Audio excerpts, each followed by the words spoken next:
কাণ্ড নিয়ে তৃণমূল সাংসদ কল্যাণ বন্দ্যোপাধ্যায় এবং বিধায়ক মদন মিত্রের বক্তব্য ব্যক্তিগত বলে জানালো তৃণমূল।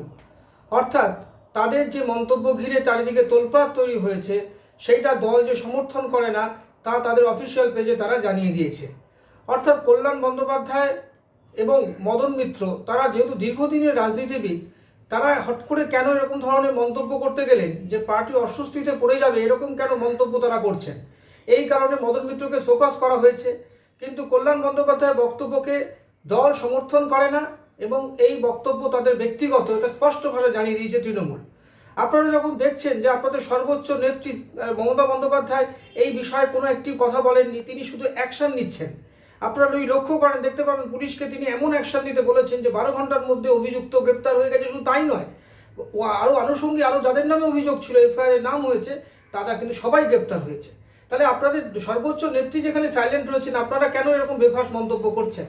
আজকে আপনারা এতদিনের রাজনীতিবিদ, যে কোনো জায়গায় যে কোনো সাংবাদিকরা আপনাদের প্রশ্ন করলেই আপনারা উত্তর দিতে হবে। আপনারা এই প্রসঙ্গ নিয়ে আপনারা চুপ থাকুন।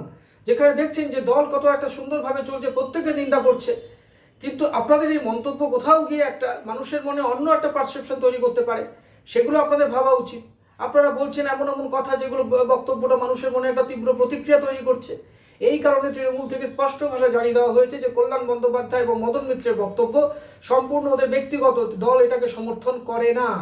স্পষ্ট ভাষায় যে দল সমর্থন করে না, কারণ সত্যি সত্যি দল তো কখনোই এরকম মন্তব্যকে সমর্থন করতে পারে না। যেখানে মহিলাদের রক্ষা করাই সরকারের কাজ এবং সরকার সেটা চেষ্টা করছে। হয়তো কোথাও কোথাও সমস্যা তৈরি হচ্ছে না তা নয়, কিন্তু কোথাও গিয়ে আপনাকে প্রশাসন দেখতে হবে যে তারা প্রম্পট অ্যাকশন নিচ্ছেন কিনা। আজকে মমতা বন্দ্যোপাধ্যায় প্রম্পট অ্যাকশন নিয়েছেন।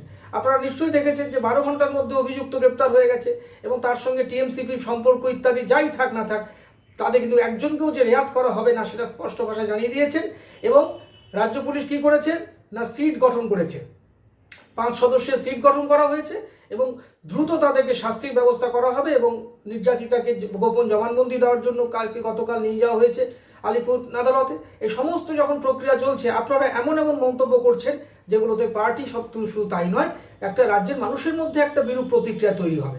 যেখানে মুখ্যমন্ত্রী চুপ রয়েছেন, যেখানে মুখ্যমন্ত্রী ওয়াচ রাখছেন এবং তিনি প্রম্পট অ্যাকশন নিচ্ছেন, আপনারা লক্ষ্য করছেন, তাহলে আপনাদের কেন আগ বাড়িয়ে মন্তব্য করা কি দরকার? সেখানে আপনাদের মন্তব্য যেখানে একটা অন্য রকমের মানে তৈরি করবে। আপনারা এতদিনের রাজনীতিবিদ, আপনারা কি জানেন না যে কোন মন্তব্যে কি রিয়াকশন হতে পারে? পার্টি আপনাকে শোকজ করেছে মদন মিত্রকে, আপনিও যখন তখন যেরকম মিডিয়ার সামনে মন্তব্য করে দিচ্ছেন। আপনি অনেক দিনের নেতা, আপনি দীর্ঘদিনের নেতা, আপনার মন্তব্য একটা বিরূপ প্রতিক্রিয়া তৈরি করতে পারে। যেহেতু আপনারা অত্যন্ত পপুলার লোক, যদি কিছু বলে সেটা নিয়ে মানুষ আরম্ভ করে, মিডিয়া সেটা নিয়ে নিউজ করতে আরম্ভ করবে। এই কারণে এরকম ধরনের মন্তব্য থেকে আপনারা বিরত থাকুন, কারণ আজকে পার্টি অত্যন্ত প্রম্পট অ্যাকশন নিচ্ছে এবং কোনো জিরো টলারেন্স। অভিষেক বন্দ্যোপাধ্যায় বলেছেন যে কোনো রকম দুর্নীতি বা কোনো ধর্ষণ ইত্যাদি কোনো বিষয় কিন্তু পার্টির জিরো টলারেন্স, কাউকেই রিয়াক্ট করা হবে না, সে আপনি যেই হন না কেন।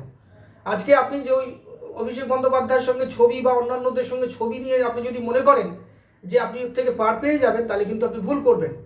কারণ রাজ্যটা চালাচ্ছে কিন্তু মমতা বন্দ্যোপাধ্যায় এবং তার পুলিশ, তিনি যথেষ্ট প্রম্পট অ্যাকশন নেওয়ার চেষ্টা করছেন। আপনাদেরও সহযোগিতা করতে হবে, আপনাদেরও সতর্ক থাকতে হবে। চারিদিকে সিসিটিভিতে মুড়ে দেওয়া হয়েছে এবং প্রত্যেকে একটু কনসাস হতে হবে, কোন জায়গায় যাব কোন জায়গায় যাব না, কখন যাবে, একটুখানি নিজেদেরকে সতর্ক রাখার দায়িত্ব নিজেদের নিতে হবে। প্রশাসন সঙ্গে রয়েছে, কিন্তু এটাও তো ঠিক যে মানুষের দৃষ্টিভঙ্গি বদলাতে হবে। আজকে পুরুষতান্ত্রিক সমাজের যে দৃষ্টিভঙ্গি মহিলাদের প্রতি, সেইটা যদি না বদল হয়, তবে কিন্তু এরকম ঘটনা ঘটতে থাকে এরকম তৃতীয় বিশ্বের দেশগুলোতে। কারণ আপনি তো 100% সিকিউরিটি তো কোনো দেশে কোনো জায়গায় দেওয়া সম্ভব না। সুতরাং প্রত্যেকটা মানুষকে সচেতন হতে হবে। শুধু তাই নয়, পুরুষ মানুষকেও দৃষ্টিভঙ্গি বদলাতে হবে। 90% পুরুষ নিশ্চয়ই ভালো রয়েছে, কিন্তু যে 10% পুরুষ একটা পুরুষতান্ত্রিক সমাজের মধ্যে যে কিছু বাজে পুরুষ রয়েছে, তাদের দৃষ্টিভঙ্গিকে বদল করতে হবে আপনাদের।